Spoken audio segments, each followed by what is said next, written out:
तो बहुत ही सुंदर है, लोग भी नहीं लगते हैं। आप बैठिए, मैं भिक्षा लेकर आता हूँ।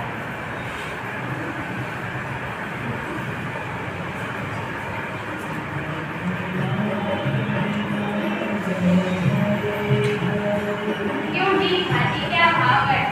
जी सारी सब्जी टका से। सब भाजी टका से? वाह वाह, बड़ा आनंद है। सभी सब्जियां टका से।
रोहित चौहान। तो सर आपने आज प्रोग्राम किया इसके बारे में क्या कहेंगे? मैं बस यही कहना चाहता हूँ कि एटा में इस तरह की कार्यशालाएँ या नाट्य कार्यशालाएँ इससे बच्चों को अभिनय, निर्देशन, जो आर्ट के फील्ड्स हैं जिसके बारे में लोगों को नहीं पता, उसके बारे में बराबर जानकारी मिलती है। उसके बारे में ऐसी कार्यशाला होती है।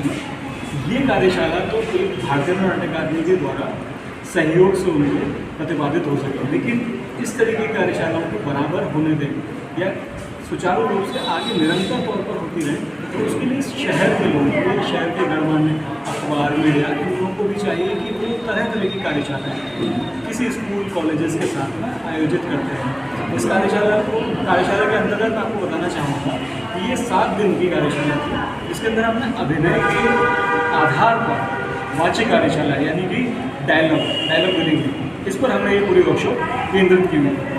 और भारतीय नाट्य अकादमी के सहयोग से इन बच्चों के लिए आगे भविष्य को निर्धारित करने के लिए, भविष्य में कम से कम एक आत्मविश्वास और एक सृजन क्षमता उसको डेवलप करने के लिए, उसको एक अच्छा विकसित रूप देने के लिए ये कार्यशाला 100% एक मील का पत्थर साबित होगी।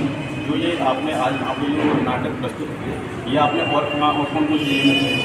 ये कार्यशाला यूपी में 75 जिलों में हुई है, जिसमें हर कार्यशाला के अंदर बहुत सारे नाटककार हैं, बहुत सारे रचनाकार हैं, जिनके अलग अलग नाटक प्रस्तुत किए गए। जो नाटक आज यहाँ प्रदर्शित किया गया, मंचित किया गया, अंधेर नगरी बच्चों के टेक्स्ट बुक में भी है, पर बच्चे क्या उस सरसता के साथ उसको पढ़ते या उसको लेते, लेकिन इस कार्यशाला के दौरान कम से कम बच्चे उस नाटक को हमेशा ज़िंदगी भर याद रखेंगे। और उसका एक जो संदेश था ज़रूरी कि लालच बुरी बला है, लालच के चक्कर में कोई चमकती हुई चीज़ की तरफ आकर्षित ना हो, पहले उसकी ध्यान से खोज और परख करना है, तब उसकी तरफ आगे बढ़े। तो इस नाटक का संदेश ये था। और दूसरी बात, ये नाटक एक कालजयी रचना है भारतेंदु हरिश्चंद्र जी की, जो एक दिन में इस नाटक को तैयार किया गया था। उस टाइम के समकालीन भारत के अंतर्गत जो सिचुएशन थी या जो भी आसपास एक लोकाल था या बोल सकते एक समावेश था, उस समावेश के आधार पर उन्होंने ये नाटक लिखा जो आज भी रेलेवेंट है, जो आने वाले टाइम में भी अगले 10 दशकों तक भी मैं मानता हूँ कि इस तरीके की जो रचनाएँ हैं वो रेलेवेंट रहेंगी। आपने एक बार बताया कि जो आपने नाटक का प्रोग्राम किया है, ये कोई एक मान्य व्यक्ति थे जिनकी आपने अपनी किया, उनके बारे में क्या? हाँ, मैं ये ज़रूर बताना चाहूँगा कि एटा इतना पिछड़ा नहीं है जितना हम सोचते हैं। कि एटा के अंतर्गत भी कई सारे लोग ऐसे हैं जो अपने देश विदेश के पटल पर या मंच पर अपना नाम बिखेर चुके हैं, जिनमें से एक नाम है भारतीय नाट्य अकादमी के पूर्व छात्र जो 2017 में भारतीय नाट्य अकादमी में विद्यार्थी थे या प्रशिक्षु अभिनेता थे।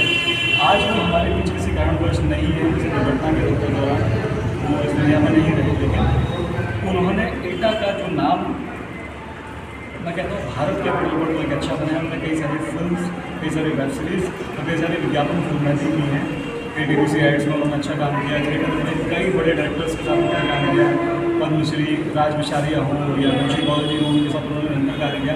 मैं उनका एक जूनियर ही हूँ, जो कि 2 साल बाद मैं नाटनाथ अकादमी से प्रशिक्षित हुआ। और इसी श्रृंखला के अंतर्गत हमने कोशिश ये करी है कि कम से कम समृद्धि सिंह की यादों को ताज़ा रखने के लिए उनके नाम से हर साल एक कार्यशाला दिवाली कर सकें या उस कार्यशाला का आयोजन कर सकें। कम से कम मैं ये कोशिश करूँ कि हर साल कम से कम 7 या 10 दिनों की कार्यशाला हो। और इस कार्यशाला में, इस श्रृंखला में हमने एक सम्मान या एक पुरस्कार भी शुरू किया है कि समरजीत सिंह युवा रंगकर्मी रूप से, जो हमने हाल ही बच्चे को उसको उस सम्मान से नवाजा है। आगे कोशिश करेंगे कि इस तरीके की श्रृंखलाएँ बराबर चालू रहें और समरजीत सिंह हमारे यहाँ